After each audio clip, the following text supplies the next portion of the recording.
So today is now, I just want to make sure that our recordings are on. Just give me 1 second. Good to go? So today's the 9th of November, 2010. It's now, on my watch, 2:44 a.m. You're in a room right now that's being video and audio recorded. This is a digital audio recorder, and the reason I have that there is it's more of a fail-safe, that if something was to happen to the video system in recording, that I have another, it may not be a video, but I have a digital audio recording of what we're going to speak about. We're at 5 District. I want to go through a form with you. It may seem kind of, why you're doing this, but this is it's like you're swearing to tell the truth about what you're going to talk to me about, and it's also going to explain to you the penalties for not telling the truth. I don't expect you to help me, but for a homicide investigation, anyone who's very close to the investigation, we do this with. Okay? So this isn't suspecting that you're not going to tell the truth. This is more of a feature that you understand the importance of telling the complete truth. Okay? As much as I can remember. That's all I asked for, but so this form, please don't take it personal. Okay? But it's something we go through with everyone. Okay? If you have any questions about the form, so I'm going to read this form to you. Then someone's going to come in here with either a Bible or affirm, whatever your choice is, that whatever you tell will be the truth, okay? And then from that point, I'm going to go on and we're going to ask questions, okay? So, first off, I want you to identify yourself. Speak loudly. There are mics in here. I just now this is a new room for me. I don't know where they are, but I need to hear a nice, clear voice. So if you can identify yourself for me. My name is Jennifer Pan. Can you spell your last name, Jennifer? P-A-N, Pan. Pan. Okay, do you understand that everything that is being said in this room is being videotaped, audio recorded, and digitally audio recorded? Yes. I would like, I ask you to introduce yourself, which you already have, and that you consent to this tape being made.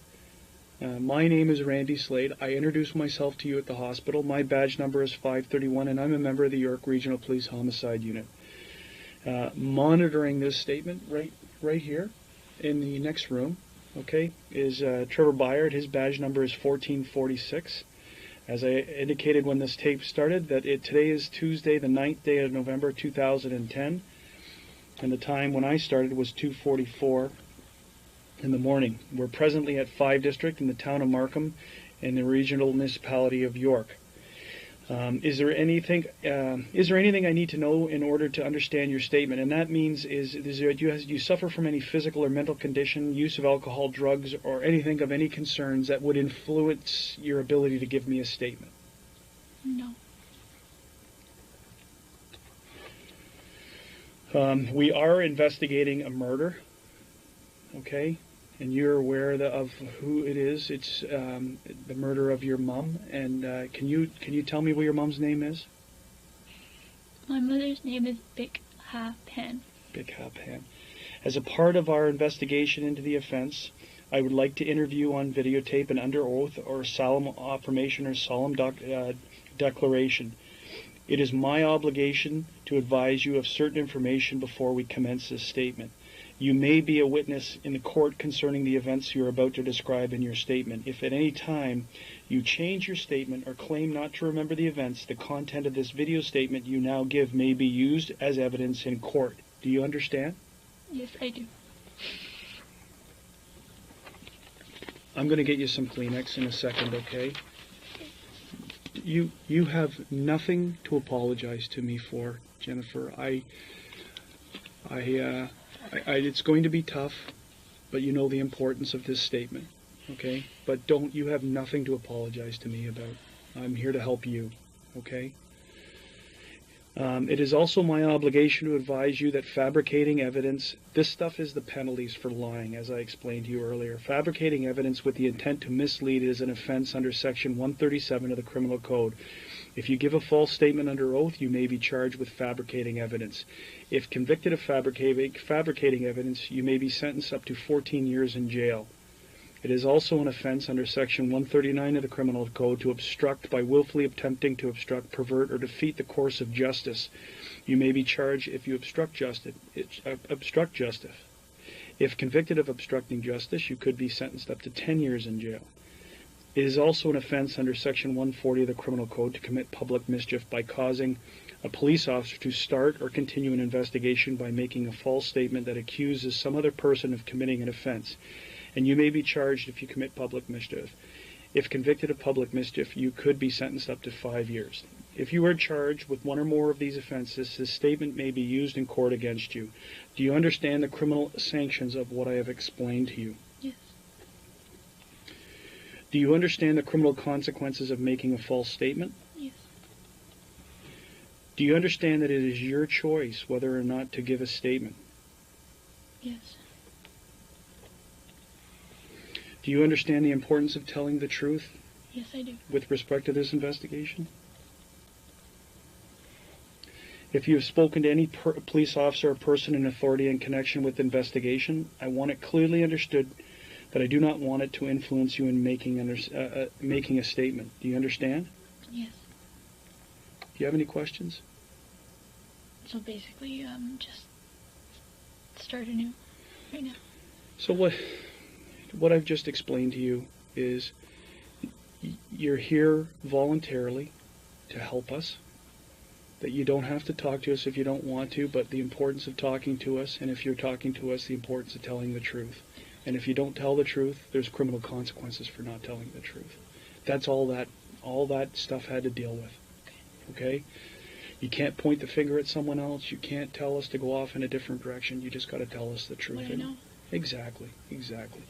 And do you have any questions with respect to what I've just told you? It's just like sitting sometimes, like parts come back that I didn't remember when I spoke. No one is, and that's the process. This is going to be a long process. This is an initial statement from you. We may, as you remember other things, you may be asked, you may want to come in and tell us things. Okay? No one is going to tell you how to give a perfect statement. You just do it the best you can, given what you're dealing with. Okay? Any other questions? Are you prepared to give a statement under oath or solemn affirmation or declaration? Yes. Okay, so I'm gonna get. There's a commissioner of oaths who's gonna come in and deal with this right now with you. It's just a filling out of this last portion, right here, and I'm gonna get you some Kleenex too while she's talking to you. Okay.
You to spell your first and last name for me. Jennifer.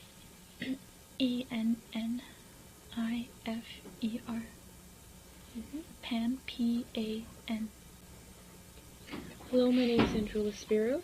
I'm a Commissioner of Oaths with York Regional Police. I'm here so you can give a truthful statement either by solemn affirmation or swearing on the Bible. Which do you prefer? Swearing on the Bible. Okay, just put your hand on the Bible. Do you, Jennifer Pan, swear that the evidence you shall give on this investigation shall be the truth, the whole truth, and nothing but the truth, so help you God? I do.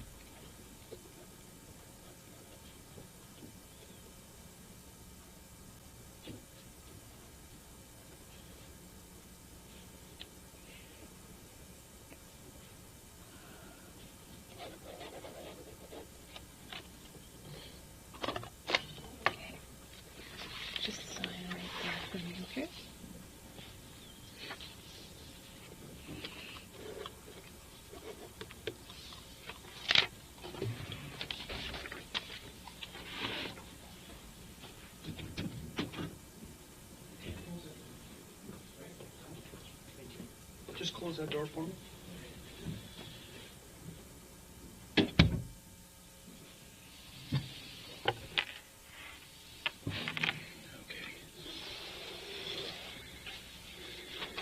So we're through the forms. That's the administrative process about this. Now I want you to sort of take yourself back to earlier on today, yesterday, meaning the 8th of November, and tell me about your day.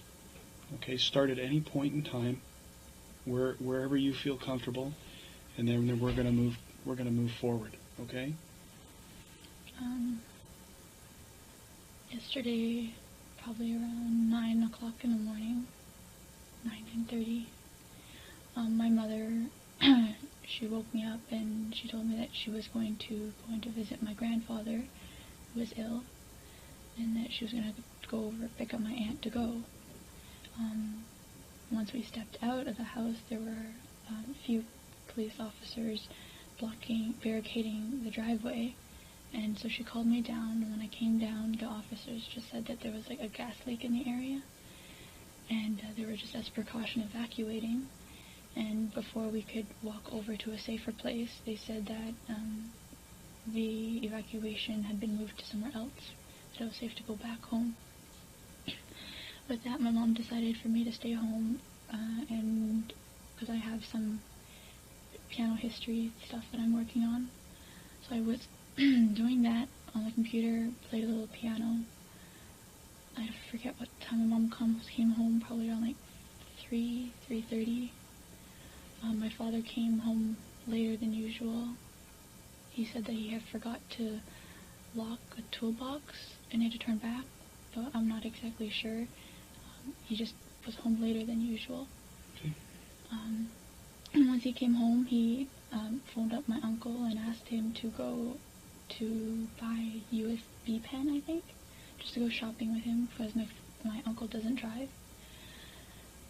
They left, so my mom had prepared dinner because she was heading to go dancing that night, line dancing. She does it every Monday, and so her and I sat down for dinner first, and then after my father came home, he did that, and then a friend of mine came over. We do TV night every so often.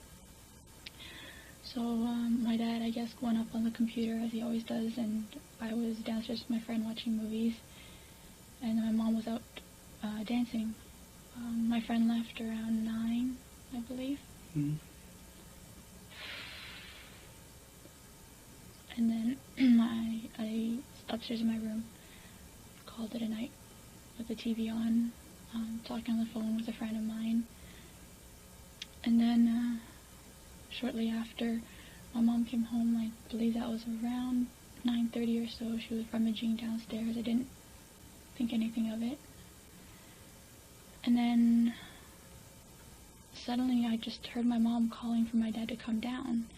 And that's when I lowered the volume on my TV, and I could hear the voices weren't any voices I was very familiar with.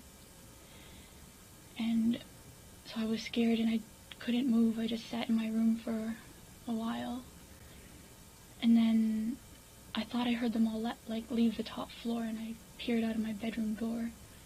And a guy was there, and he came at me and had string in his hands and tied my arms back and said, "I have a gun behind your back.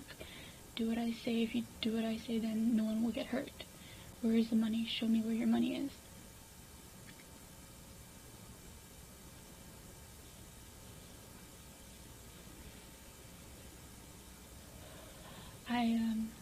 I have still a bit of money put aside from when I was waitressing, cash.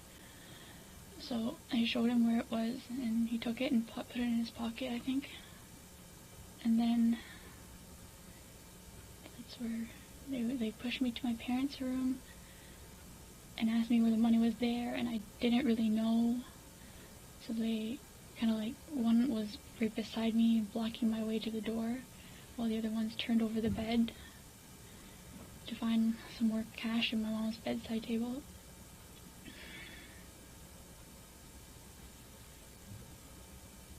In which then they dragged me down the stairs and made me kneel at the bottom, telling me to face down on the floor while the other guy had a gun behind my head and asked my mom where her purse was. My mom kept trying to get up, and they kept telling her, sit down, and so I didn't want her to get hurt, so I told her, Mom, sit down.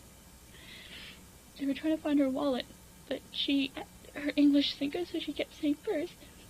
They kept pushing her down onto the chair. Okay. Take your time. Take your time. All this is very important, so take your time. They kept all the lights off on the main floor. The only time there was light was when they opened the fridge door to see if they could find where my mom's purse was. At that point, I saw 3 figures of men. One with a hoodie, like the one I could see the most clearly, he had a hoodie on, and I believe he had a bandana of some sort covering from like his lower, under his eyes down. And then, for some reason, I think one of the gentlemen asked my father if he had money in his wallet and where his wallet was. So they took me, because I was next to the stairwell, they took me up the stairs to show them where my father's wallet was. But I didn't know. They had turned the room upside down. I didn't know where his pants were at that time. And then, after they had gotten that, they had taken me and they tied me to the top of the banister. Just with one string, I could still move, but I was afraid to because the one guy just had that gun. Just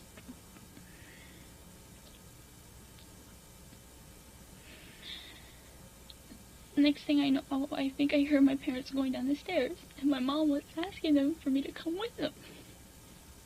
They wouldn't let me come with them. After they said, the last things I heard them say was, you lied to us, you lied to us. And then I heard 2 pops. My mom screamed. I yelled out for her. And a couple more pops.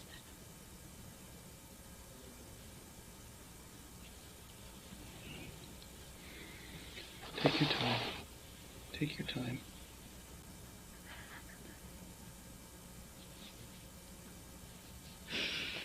And I think I heard my mom say or moan or something, and then they did one more before they left, and then one of the guys said, we have to go now, it's been too long.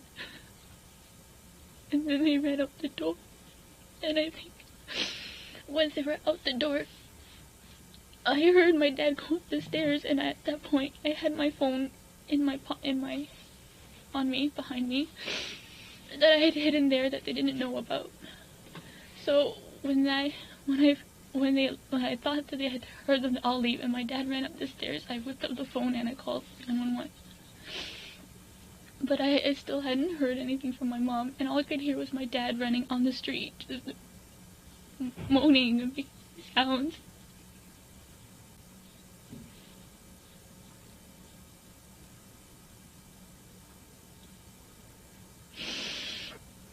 And that's pretty much what I've... So what happens? Continue on from now to the point that the police arrive. I was just on the phone with the secretary, or the operator. I begged her not to leave me alone, and that my dad was outside. I was yelling to him, but he wouldn't come in. I don't know if he didn't hear me, he didn't come in. I think he went to go look for help. And I didn't get to see my dad at all until before I left the hospital just now. How did you get free? The cop came and he snipped the two strings off for me. I was asking them for so long, and they said they couldn't untie me until they knew how to properly untie the string. Okay. So we've gone through a very tough portion, and now we're sort of going to go back clinically. You know, I want you to put yourself now as a figure looking down at what you see, okay? So you go back, you're up in your room at 9:30, correct? Like 9:30. You're on the phone. Who are you on the phone with? With a friend of mine, an old coworker. An old coworker. Are you on the phone with that person when you hear these voices that you don't recognize? Yes. And do you remain on the phone with this person, or when does that conversation end? It ended when I heard my mother asking my father to come down the stairs. And normally they don't communicate very well sometimes. So what I did was I told my friend I'll call you back. And I hung up, stuck the phone in the back pocket, and started to go up the door. And that's when I noticed that there were men running around. Okay, so let's back up again.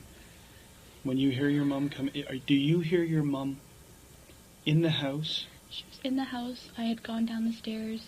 Did you hear, so before this is when did you hear your mom for the first time in the house? When she came home. And what time was that? 9:15. Is there a time period, and where's your father at that time? He's just finishing on the computer, I think, and he was heading to bed. So did you physically see your mom? Yes. And at that time there was no one strange in the house? No, she was on the downstairs sofa. She was watching TV when I last saw her. Okay. Where is so between that time that you see her and you leave her on the sofa until you hear the noises, the strange, the voices as you describe them, how long is that? Maybe a half hour. A half an hour? Where is it your mom was before here? She goes dancing every Monday at I'd like to say St. Paul, but I'm not 100% sure. And where is St. Paul's? Because I don't know if she's moved locations from the last time she does lessons. Yeah. The last one I remember, she said that there was one on Birchmount and Finch. Yeah, Birchmount and Finch on the southwest corner. Of Birchmount and Finch? Yeah. I know the area, okay. She used to dance there, but I'm not 100% sure whether she moved to with somebody else. She goes dancing with a few relatives as well. Okay. Would she have been there with a few relatives tonight? Is that the normal thing? On the one night I forgot to ask. Normally, the normal is that she goes with one or two friends, one from across the street and one relative just on the other side of the 407. What are their names?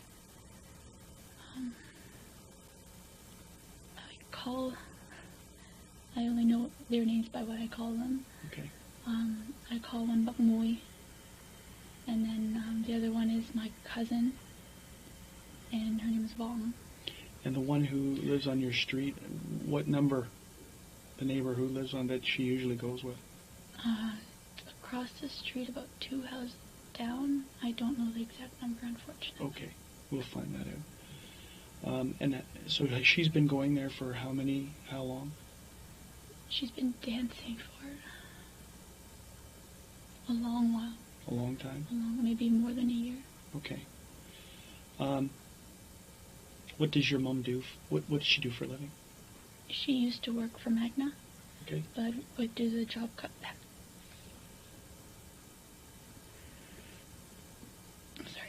Due to the job cutback, she was unemployed but could not find employment.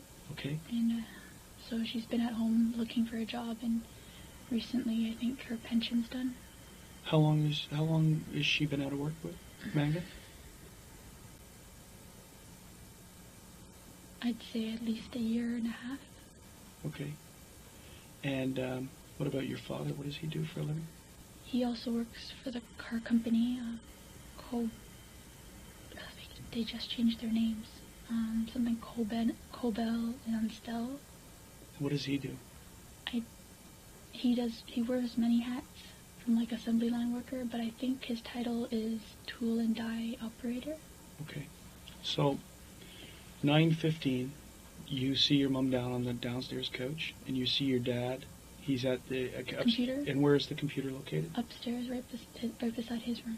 Right He's in a beside- separate room beside his room. Okay. And you're going to bed. You're going up to your room to watch TV and turn down for the night. Yep.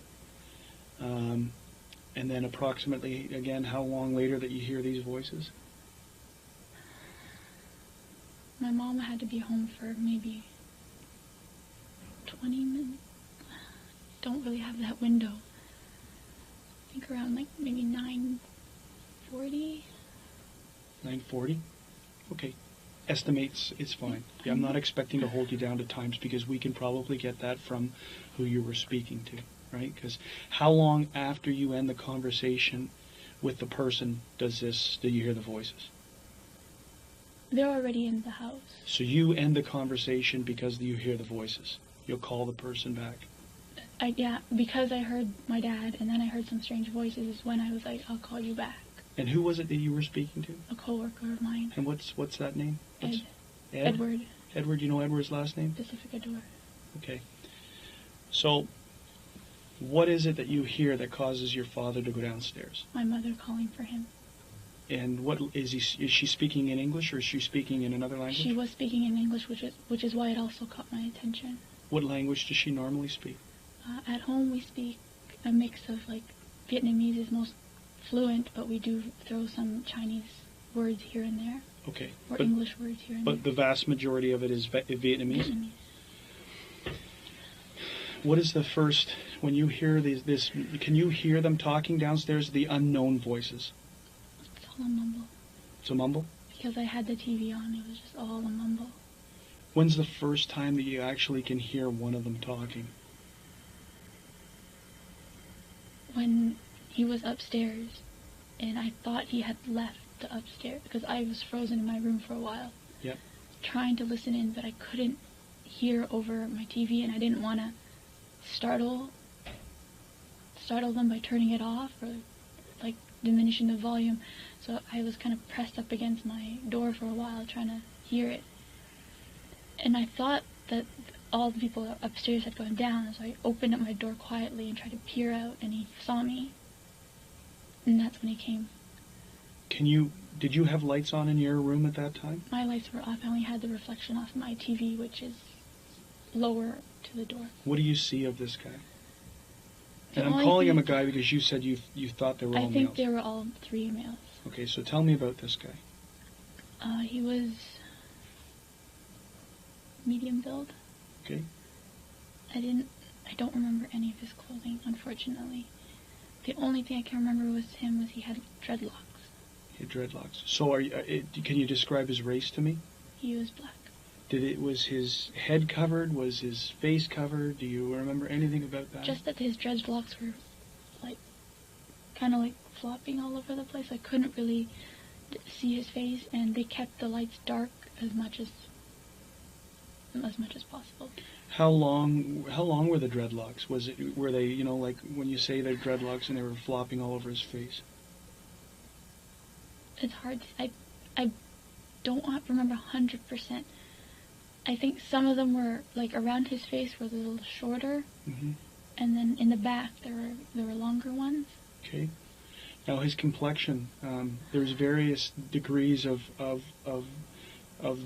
dark to medium dark to actually light. I'd say I wouldn't say he was the darkest person I've seen, but he was on the darker side.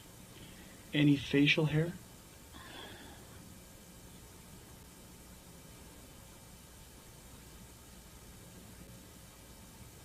I'd like to say maybe.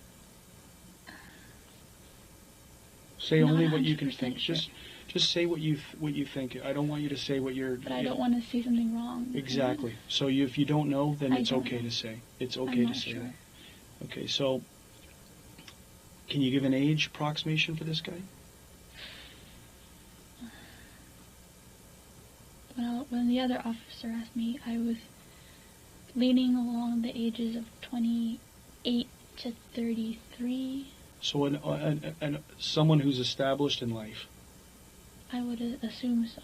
Like not That's just established my meaning guess. world, meaning that he's been around. So a 20-year-old talks completely different than a 30-year-old, as you know. He seemed to be the one in charge. He seemed to be running the show. He's the one that had me. Like, he pretty much did not let me go. He was in charge of me. And all the money I showed him, he pocketed. Okay. Did he have a gun? Yes. Did you see the gun? I only saw the top part of the gun. What did it look like? Kind of, it was black. Yeah. And it kind of, not triangular, but it was slightly wider at the end than it was closer. Do you know the difference between what a pistol and a revolver is? Yes. Okay. Do you know if it was a pistol or a revolver?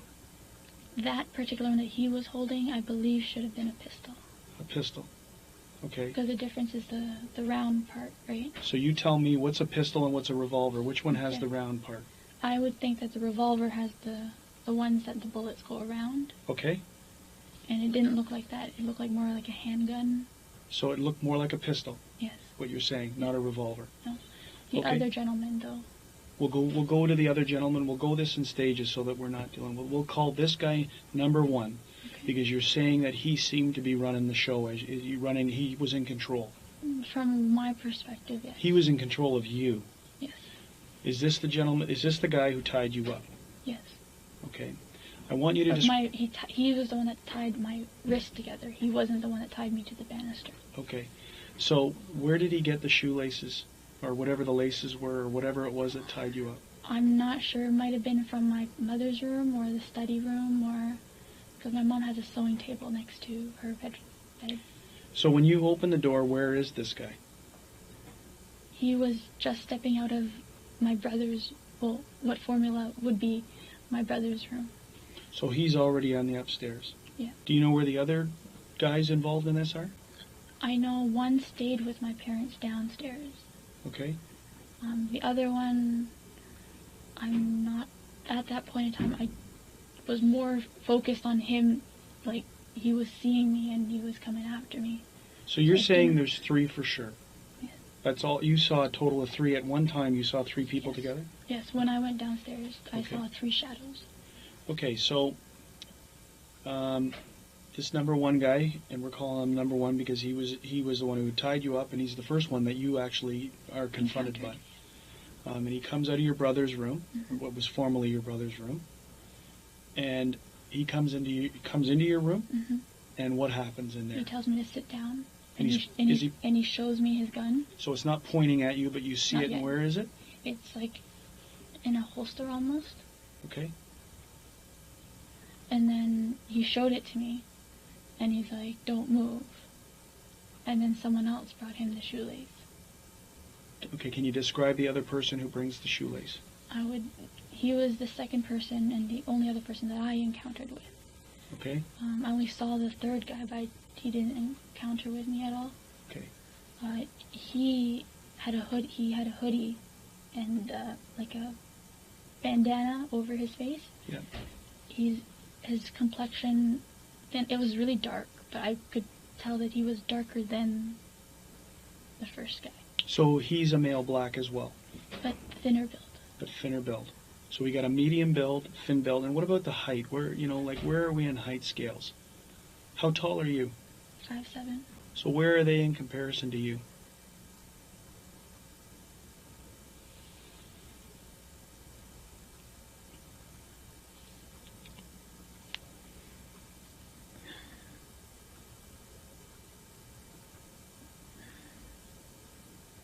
I'd say one was pretty much right around my height level. And which guy is that?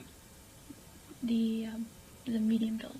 The first guy you encounter who shows you the gun. Yeah. And eventually ties your wrists together. He's about your height, so he's somewhere in the area 6 to 5'8", 7. 5'6" to 7. 7, I'd say. Okay. And the other guy, I'd say around 5'8", maybe smidget higher, lower than 8. So he's taller than you, but not much. Not much. Okay. Now the first guy who spoke to you, did he have any accent? Is None it that clear? I could make out. Was it clear English? English. Unbroken? Unbroken. No accent? From the terms he used, I didn't get to pick up an accent, no.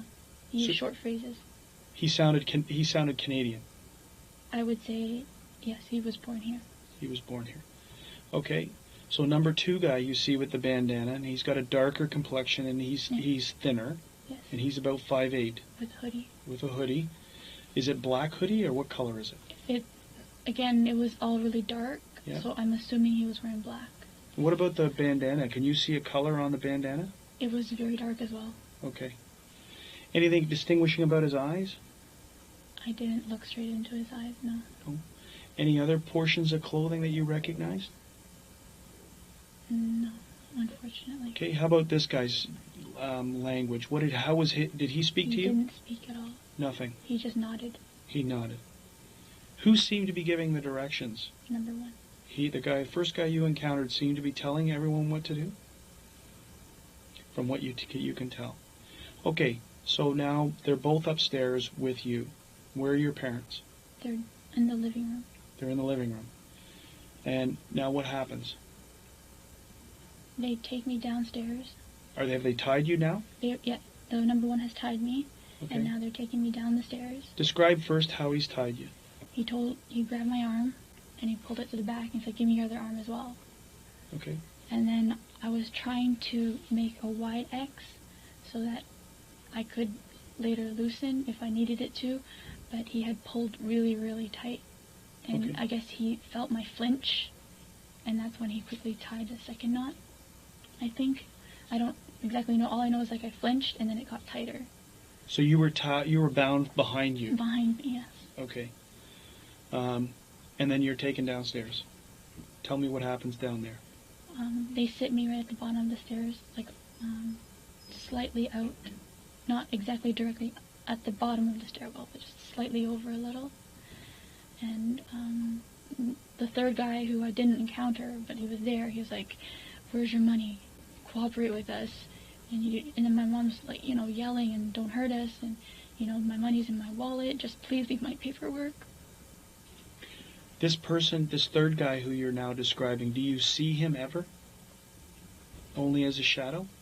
Because there's a wall, Okay. partial wall, and he was right in that vision, over my father, but partially in that vision. Describe his voice to me. It had just a very, very slight accent. Do you recognize the accent? I can't definitively say which accent it was. So it was more like a Guyanese or Jamaican accent. Okay. So it's an island accent. It's not what you'd call. It's not an Asian accent. No. It's not like a Western European German or anything like this. This is something you recognize as being South Asian or Caribbean. Caribbean, yeah. Caribbean. Okay. When the guy upstairs, number 1 guy, who we described as our number 1 guy with the dreadlocks, or with the dreadlocks, right? When he shows you the gun, do you see anything on his hands? Gloves. He's wearing gloves? Number 1 was wearing gloves. What about anyone else? The other guy, the second guy? I don't remember. He must have been, but I can't 100% say. All I saw was that number 1 had gloves in his hands. Do you recognize, or can you describe the type of gloves he had in his hands? Leather gloves? Leather gloves? Okay, so Or they're not like surgical gloves? They're not surgical gloves. They weren't or skating gloves or wool gloves. I'm pretty sure they were leather gloves. Leather gloves. Okay. So now you're downstairs. You're sitting in the stairs? They told me to sit at the bottom of the stairs. Are you on the floor or on the floor? On the floor. Your parents are in the living room? Yes. How many people are with you, and how many people are with your parents? 1 with me, the guy in the corner with my parents, and the third guy kind of Going between? Going between. Where's the purse? Sit down. Where's the purse? Sit down. He's the guy who you describe as the thinner build, medium, and he was upstairs with you. Okay. Where do you go? What happens from this point? Now you're down on the stairs, and there's a guy going between. There's 2, obviously your parents in the living room. You're on the They're floor. looking for my mother's wallet, but she can't. She's.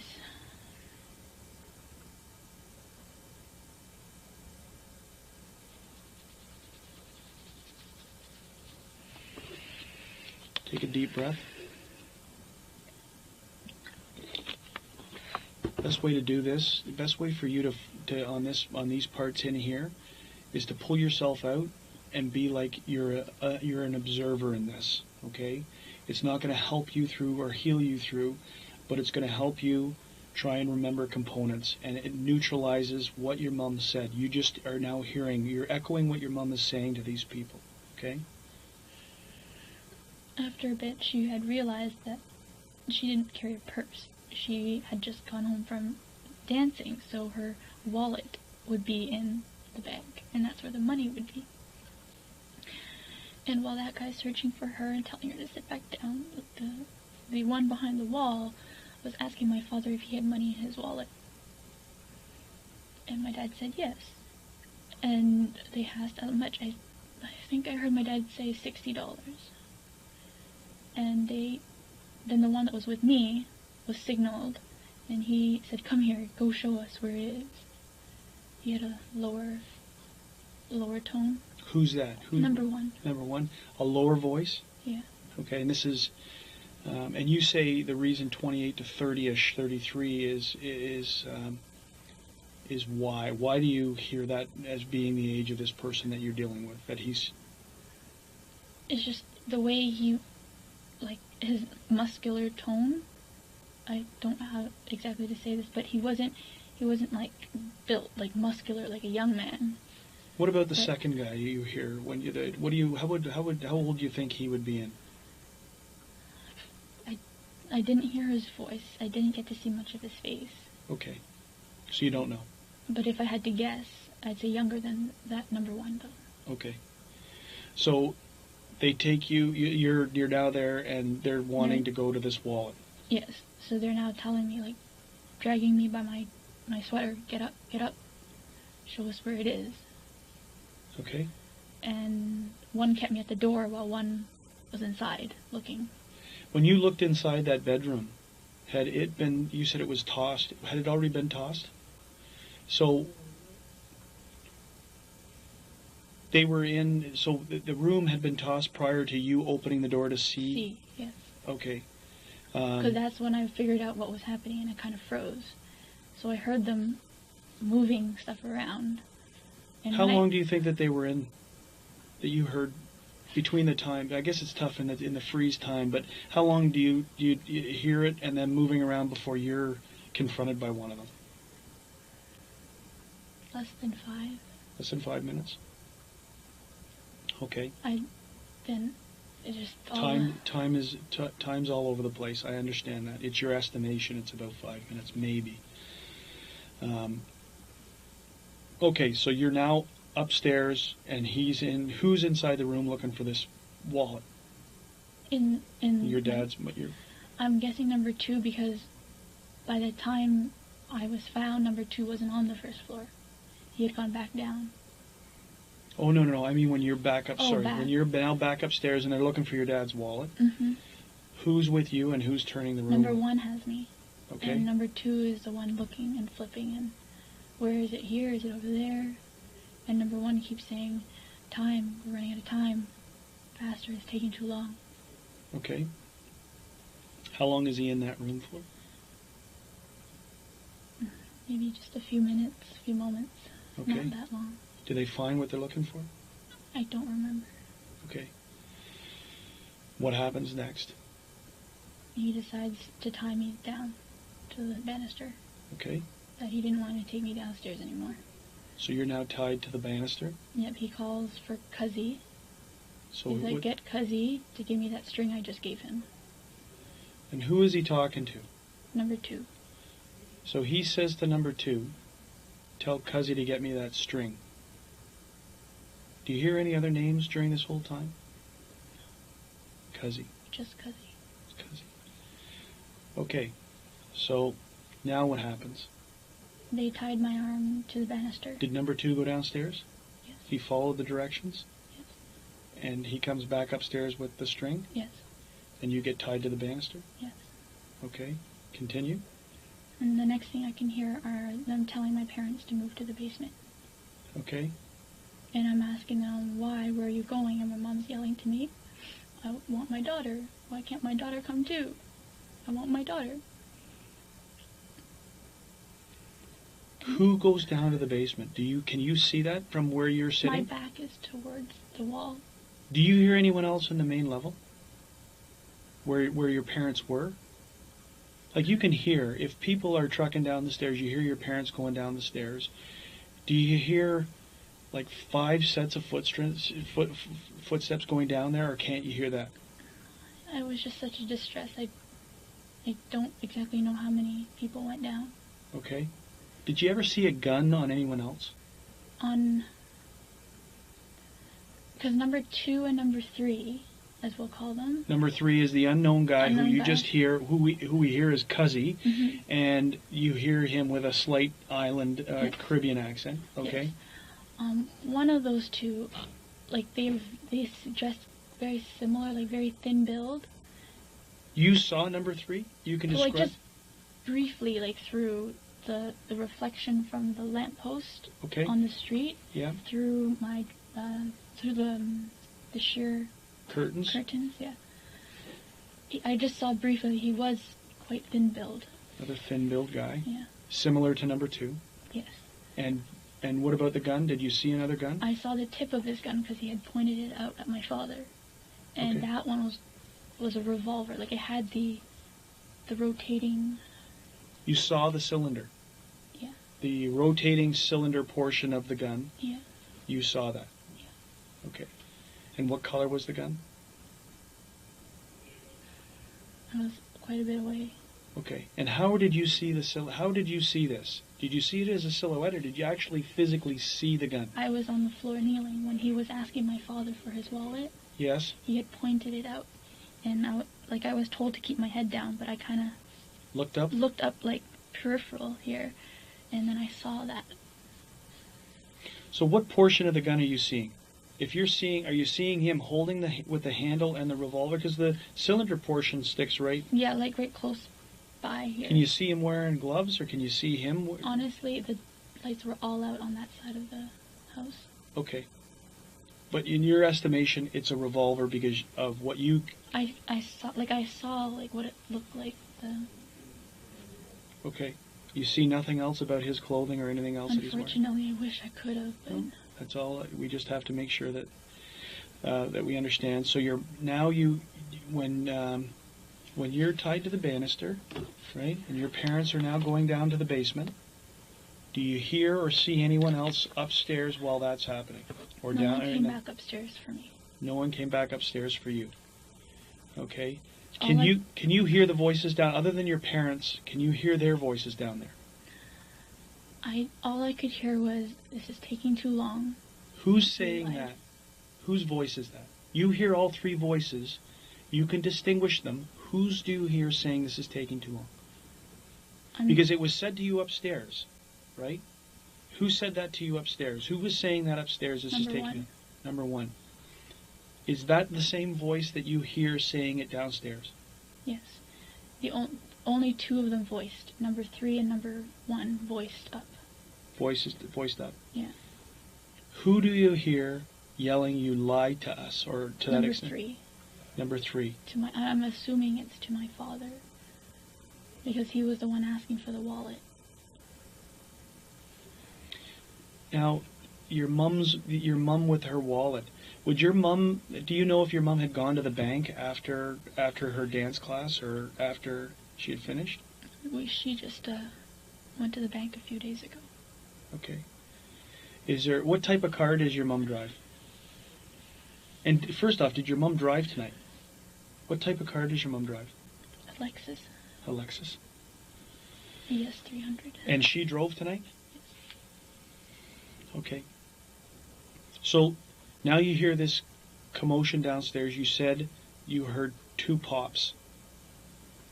And you heard who scream? My mom. Your mum. And what was she screaming? Do you remember? I couldn't make it out. It was kind of like a cry yell, so it was just...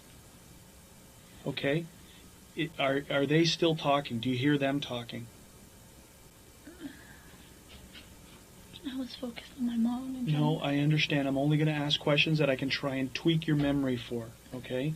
So you hear the two pop noise, you hear your mom screaming, or crying, or screaming, or yelling, and then you hear some more. I hear you. Do you know how many more you heard?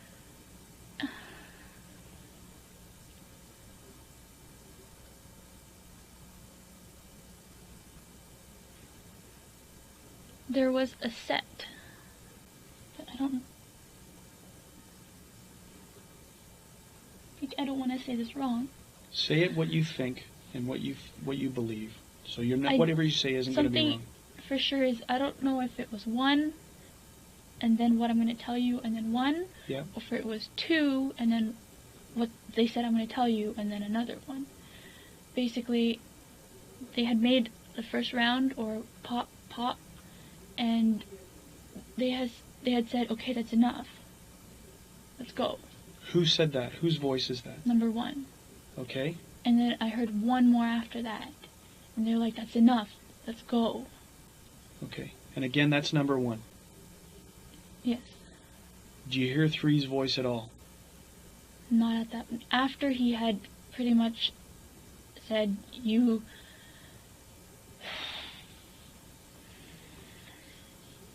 After he said that you lied to us, you just had to cooperate. And then they shot him, and that's the last time I heard of three. Okay. So, how many shots, not putting it in sequence, how many shots do you think you hear in total? 5? 5? Then what happens? And then... Talk about just them all first. You're scrambling. Okay. They're scrambling. Can you see the front door from where you are? No? Okay. Did you ever hear how they got into the house? Doorbell ring, No. kick door, nothing like that? I don't remember how they got in. I don't even know how they got in. Okay.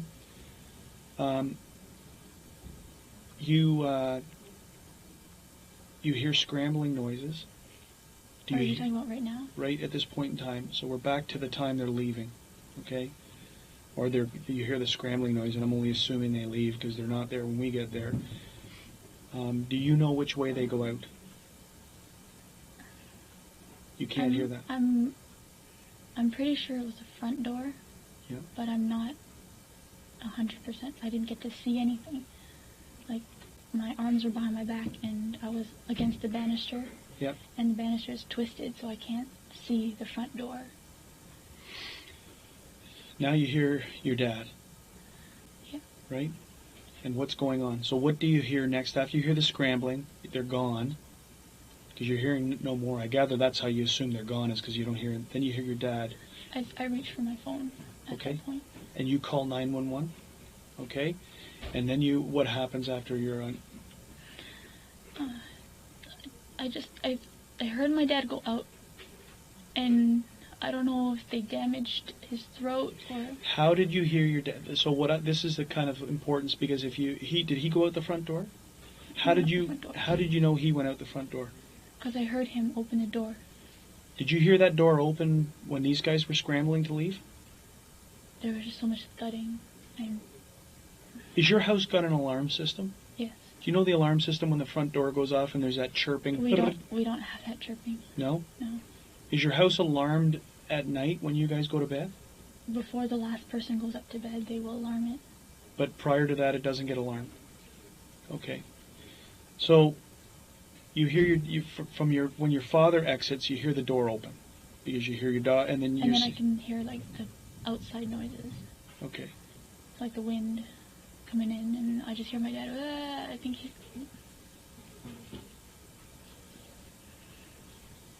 You think that he's sustained some kind of injury because you can't understand what he's saying. Okay. What about, can you hear your mom? Okay. Where does your dad go? Do you know where? You never see your dad again until when we're at the hospital. I think that's what you said, right? I saw him when he was on the gurney, but the officers walked me around, so I really didn't. Okay, so now you're upstairs and you're on the phone with the 911 operator. Okay?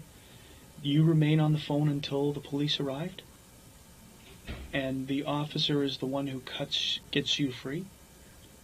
He first had to secure the place. Yes. It took me a while to get somebody upstairs. Okay. I And just kept screaming. okay.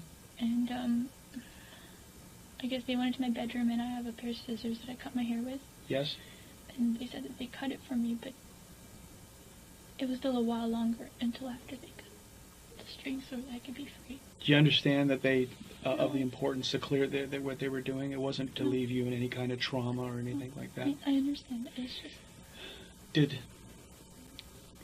it's a very tough question considering all the things that you've gone through tonight, Jennifer. Is any of the tying up, any of the binding, any of the things, were you sexually assaulted in any way? It wasn't that. This was strictly they were after money. from what I saw, they were after money. They wanted it now. How much money did you turn over to them? From my personal, I had about $2,500. $2,500? And where was that? Roughly. And where was that? In my nightstand underneath the TV. Okay. And that was from work that you had done? Yeah. What do you do for a living now? What are you doing right now? I heard you were saying about piano. Are you in school?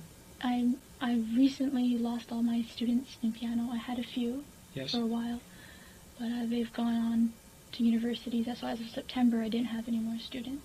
So you were a piano instructor? Yes, out of my home. Okay. Just for family, friends, here and there. Also, my family needed me home for a while, and I was doing some piano classes with a very good teacher of mine. Okay. And I'm going back to school in January.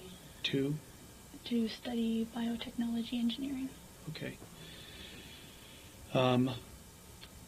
Your parents, are they known to keep large quantities of cash in their house? Do they have a large quantity of cash in their bank? I wouldn't say that it was large enough to raise flags. It's enough to pay bills. Okay.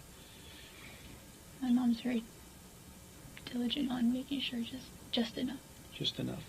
So she wouldn't carry around a lot of cash, is what you're saying. We did just come back from vacation, so we did have not a large sum, but a sum that we didn't spend over in the States. And when did you go away on vacation? It was the weekend. My cousin got married on 10/10/10. Okay. And where did you go? We went over to Buffalo. That's where the wedding was in Buffalo? Well, just within Buffalo. Yeah. Within the area of Buffalo. And when you say that you came back with a quantity of cash, how much money are we talking about? At least $1,100 in U.S. funds that my mom was going to go to the bank and put it in immediately, but family circumstances that we've been dealing with when we got back. So what are those family circumstances that you were dealing with when you came back? Well, my mom's sister was in town for the weddings, and then my mom, the weekend after that wedding, we took her to Montreal for like one last visit before she went home to the UK to her son. Okay. And then, honestly, I think probably like a day or two after that, my grandfather fell really ill, and he went to the hospital, and my mom and I were the two main people, because my uncle doesn't drive, so we were the ones driving in and out all the time. So is this your mom's father? Okay. So that $1,100, did it get taken tonight? I believe so. And where would that have been? In my mom's bedside table. And you said you saw them. Did they go into that bedside table? And was that the second time that when they were upstairs and they were looking for your father's wallet? While they're looking for my father's wallet, they flipped the bed off, and they're like, "Oh, you missed that drawer." Like number one told number two, "You missed the drawer." So number one was the one that leaned over and pulled it open. Okay, you guys are inside the bedroom? I was just at the doorway of the bedroom. Okay. So, in where, in relation to this bedroom, and where is this? Very tight space. Okay, so he could stay with you and still reach around and grab this and open this drawer, and that's where they Well, found. he kind of pulled me with one hand closer. Yeah. As he leaned over, but it was close enough that you could maneuver. Okay, and so they grab that American money. Yes. You see it go. I saw him fold it and put it in his pocket. Okay, and did that seem to agitate them? Did you see any change in behavior after that? They're like, there has to be more. Who's saying that?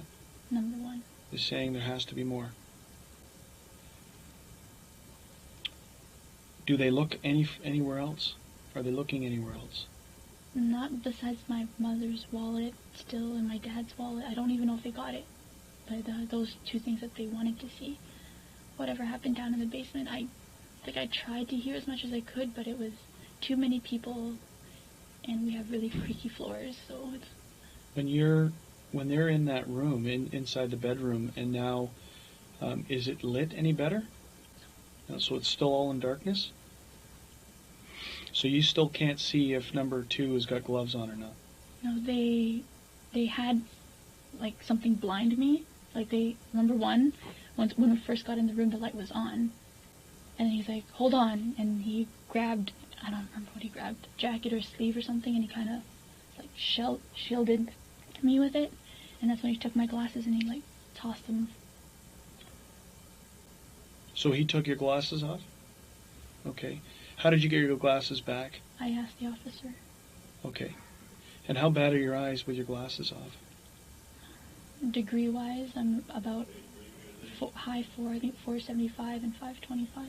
Okay, so you have, with your glasses off, it's difficult for you to see things, right?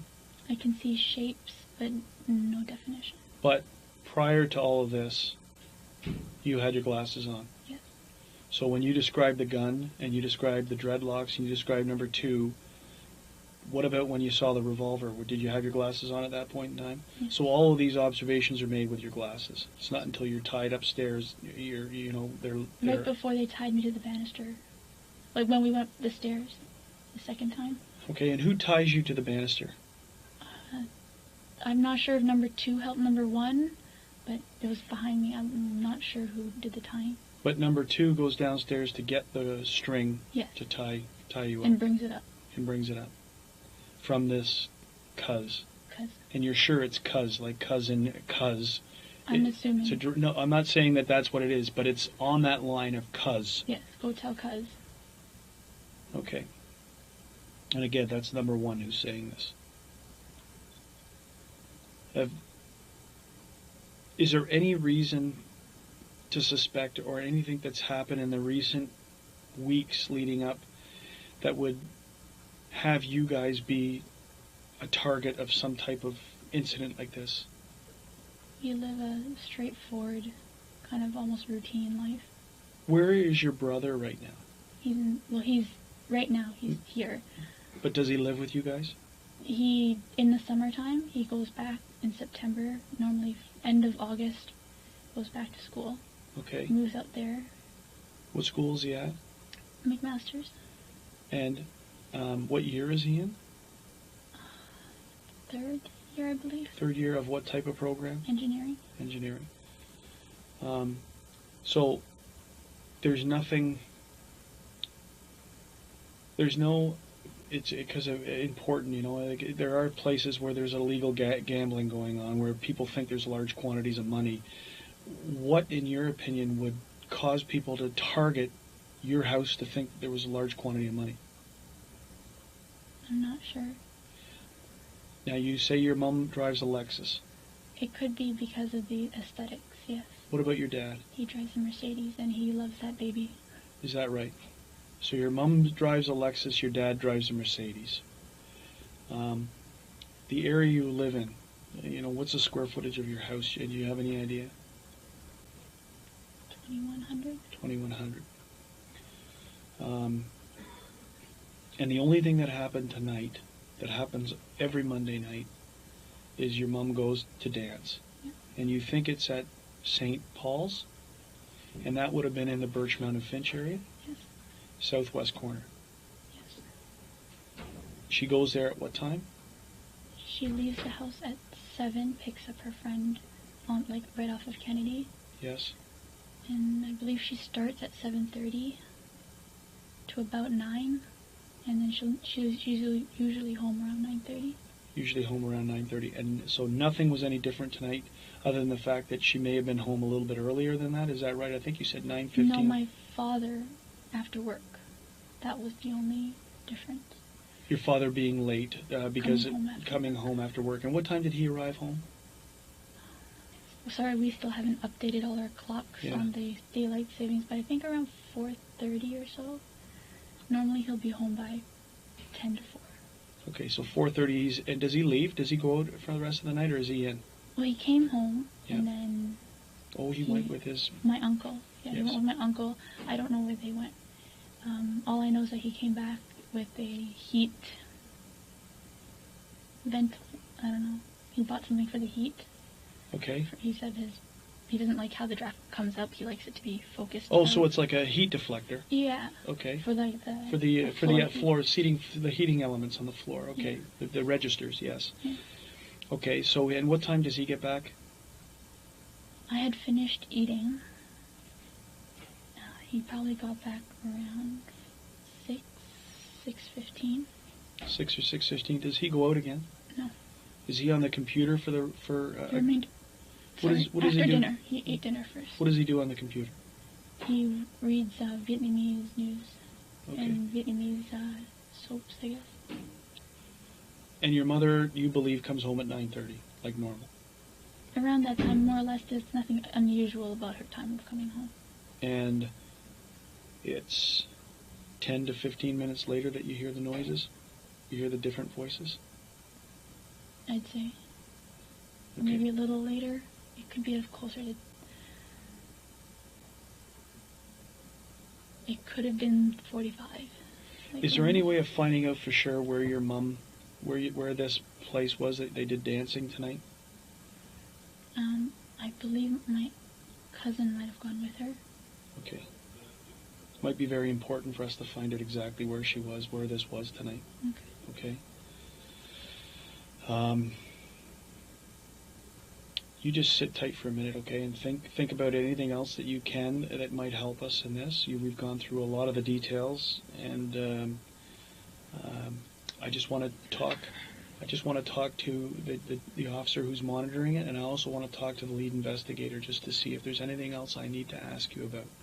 You've explained the scissors which were found upstairs in the area. They were used that you would cut your hair, but an officer came and brought them to you to cut you free. Okay, is that correct? Okay. Did you ever go down into the basement? No. Well, and where did you go I once? went to the basement earlier in the night when I was with my friend watching movies. No. I mean... during that? During the time. And who was over watching movies with you? What's her name? Oh, his name, Adrian. Adrian, and Adrian's last name? Tinkovitz. Tinkovitz. And where does Adrian live? He lives on Birchmount. No. Sorry, Brimley.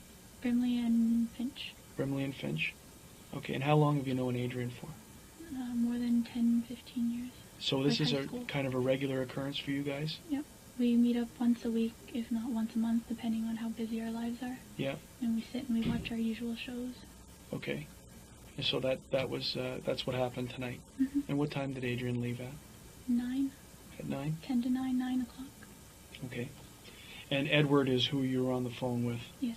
Okay, until you got off the phone because of the noises. Did you tell Edward what was going on? No, I basically just told him, I gotta go, I'll call you later. Okay. Do you know what show you were watching when this was going on?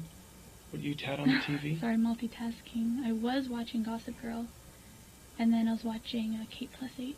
Kate Plus 8. It's just the time, what we're doing is to time stamp things, right? Not only the phone and whatever else. Now, as part of the investigation, we have your cell phone right now. Mm-hmm.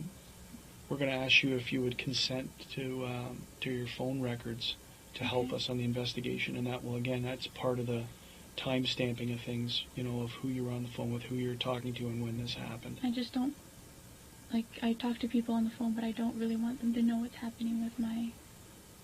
The unfortunate thing is that probably Edward and Adrian are people who were probably going to be interviewed because they were in the house and they were on the phone with you. So as much, and I'm telling you that the media is going to be around this case, and that's that, like, we have no control over what they say and what they do. My only advice to you is don't read the papers and turn the TVs off. Right? They may not. It may come and go and very quietly disappear because something else pops onto their radar. But home invasion type robbery where someone is murdered can become very big news, and people wear this stuff. They hang on it. So for the next 5 to 7 days, I would say that tell your friends and your family, it's of no value for you to be listening to the news or reading about this stuff. Okay? Because it's just going to upset you even more than what you feel right now. So just bear with me for a minute, okay? I'm going to go and it may be a little bit longer than a minute. I'm just going to go and talk to the officer who's monitoring it to see if there's any clarification questions, and also the guy who's investigating it, if there's something else, when I brief him, if there's something else I should be asking you about, okay? And we're very close to being done.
Okay, sorry. Have a seat.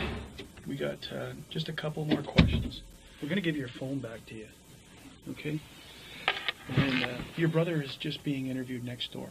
Oh, he has to get interviewed too. Yeah, well, just because you never know, right? Any other fringe stuff that comes up, it's just more of an administration. But obviously, the relevant people to be interviewed, in my opinion, right now, are who your mum was with right after, like when she went to this line dancing or this dancing. So we can clarify where it was and, you know. Like, I'm 90% sure that it's there. Okay. It doesn't take a rocket scientist to figure out that could she have drawn them here from where she was because of the type of car she's driving and where she's driving to. It's very possible. It's something that we obviously have to explore. So how am I going to find out who she was with tonight? I don't have her number at home. Is there a way on your my phone? Uncle, Can you use your phone to find out who the people she was with tonight? I could phone one of my uncles and ask them for that girl's number. Okay. It's one of his nieces. I'm going to ask you to do that, okay, if you can do that for us. Who are you with? What phone service are you with? Rogers. With Rogers? Okay. We're going to prepare a consent for you for the phone records. And then I'm going to give your phone back. I'm going to ask you to call this uncle so that we can find out where she went, who she was with, and where she went tonight. Mm-hmm. Because we need to obviously find out, confirm where it was, and confirm who she was where and if there was any problems. Okay? The cars. How many cars? Yes? Oh, thank you. Thanks. You want to check to make sure that's your phone? Yeah. Are you the owner of that phone? Are you the on the plan? Is it under your name? Okay. I just asked them to put 2 initials on because I just like caller ID when I call in. It's not my name. It's not your name, but it's still your phone, and you use this, and right? I pay it. And Okay. What's your cellular phone number? 647-965-2118.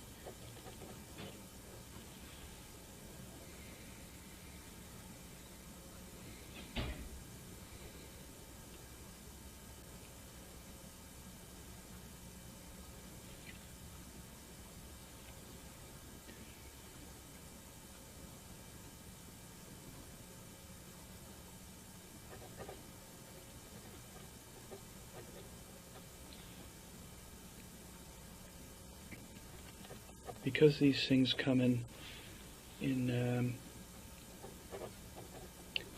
batches, I'm just going to extend the time period.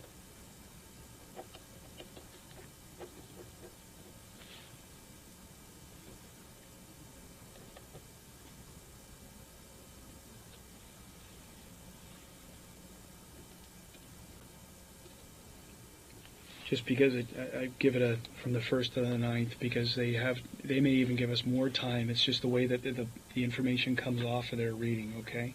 But I'll explain that to you.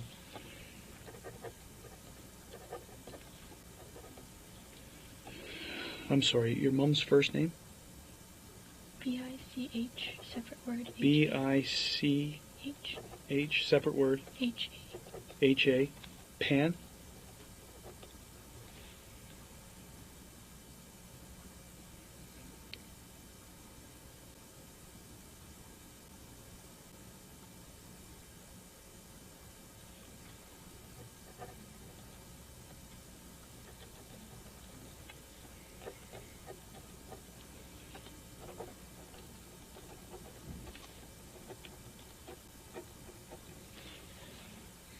So,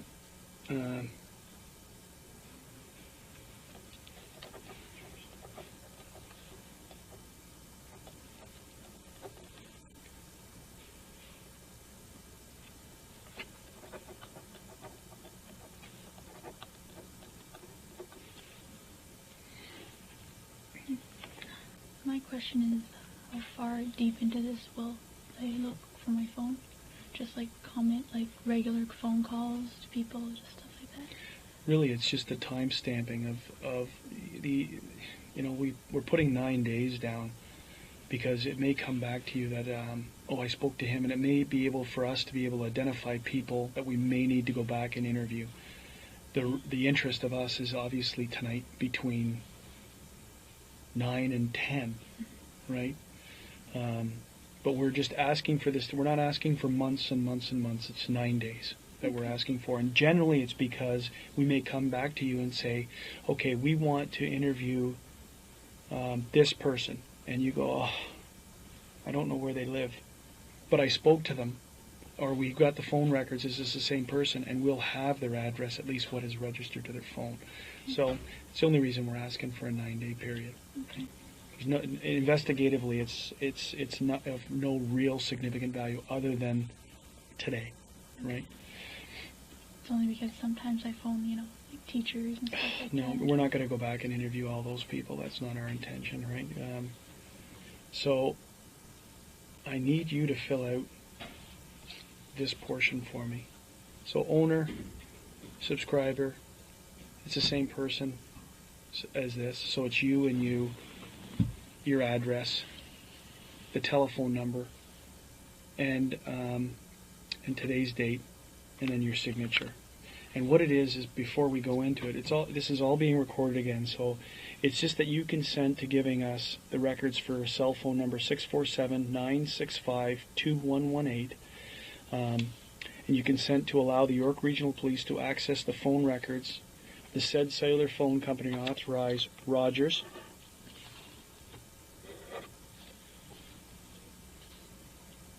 for the following: billing records, incoming and outgoing numbers dialed, registered owner information including credit and payment history. This is really how we link phones to people, how we confirm that it's your phone, and the tower site location if requested for the above mentioned times and dates. And towers now become, I just dropped that. Towers become relevant in this case because of where you are when the phone call comes in on today's date, right? Is that it firms your story to saying that I was in my room when the calls came in, and that will show up on the tower site information. That's the relevance of the tower site information. It also may turn out that maybe during this time period you were targeted and you were in an area, and this enables us to go back and try and look for cameras and other things through the towers. I'm not saying it's going to happen in your case, but it's why we ask for tower sites, right? Tower sites always show, when you're on the phone, they show you where you are when you're on the phone making calls. And that the above mentioned records are to be released to the York Regional Police for the purposes of an investigation of murder of your mum, and for the time period as stated, November 1st to November 9th. This is the part of the consent. I am voluntarily giving consent, and I know that you don't have to. You don't have to do this. This is you volunteering to do this. You may withdraw your consent at any time.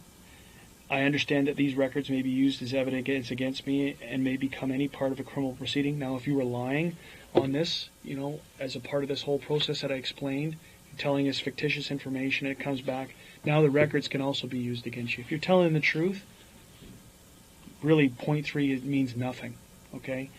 But we have to let you know by law that we could use these against you if you're lying to us. And in consideration for Rogers Wireless, disclosing the records of the identified person above, I hereby release and discharge Rogers and its employees from any liability whatsoever in regard to disclosure. So this is what the phone companies have asked us to say, that because we're giving you this thing, the people who we got it from can't come and sue us. So it's a preamble, a legal preamble. And by doing this, the owner subscriber, you're printing your name, you sign here, you print your name, your address, your subscriber number and the date, and I sign where the witness is to state that I witnessed this. And then I'm going to ask you after this to try and contact that cousin to get us the name of the people who were with your mom tonight.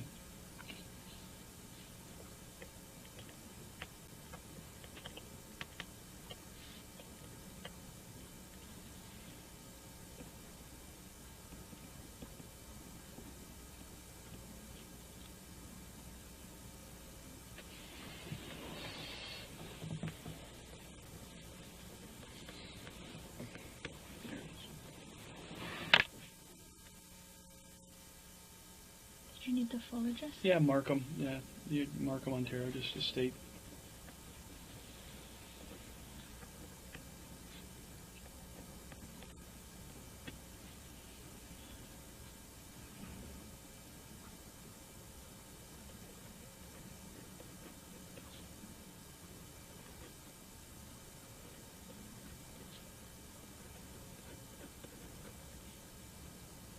Today is now the 9th of November.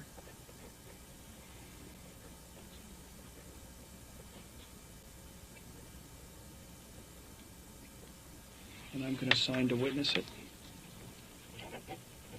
So will I be informed of who of my, if anybody, if they're contacted on that? The chances are, if you're going to be, so you can almost guarantee that Adrian and Edward are going to be, we're going to need to speak to them, right? Because Adrian was in your house. Remember, if they're doing forensic testing in your house to try and get DNA and anything else in there, they're also going to need stuff to eliminate people, right? So Adrian was in your house. Yes, he was. So we need to try and, when we shut this down, because it doesn't need to be disclosed on video about their personal information, I need to get Adrian's contact information. I need to get Edward's contact information. I don't know if we're going to contact them tonight or this morning, but sometime today they're going to be spoken to. Okay? Our priority is who is with your mom. That's our priority right now. Okay? But I just tweak me back. How many cars does your family own? The Mercedes and the Lexus. And where do your parents park these cars? My dad always parks it on the right, and my mom always parks on the left. Inside the garage?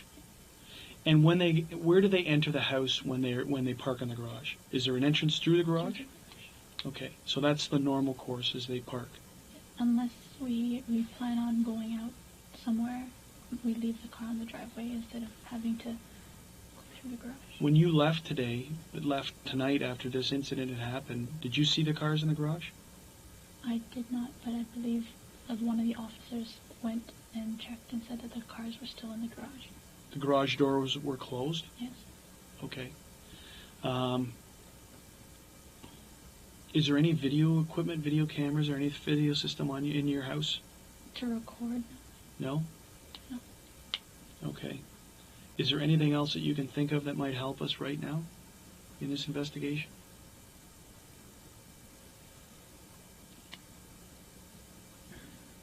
Not off the top of my head.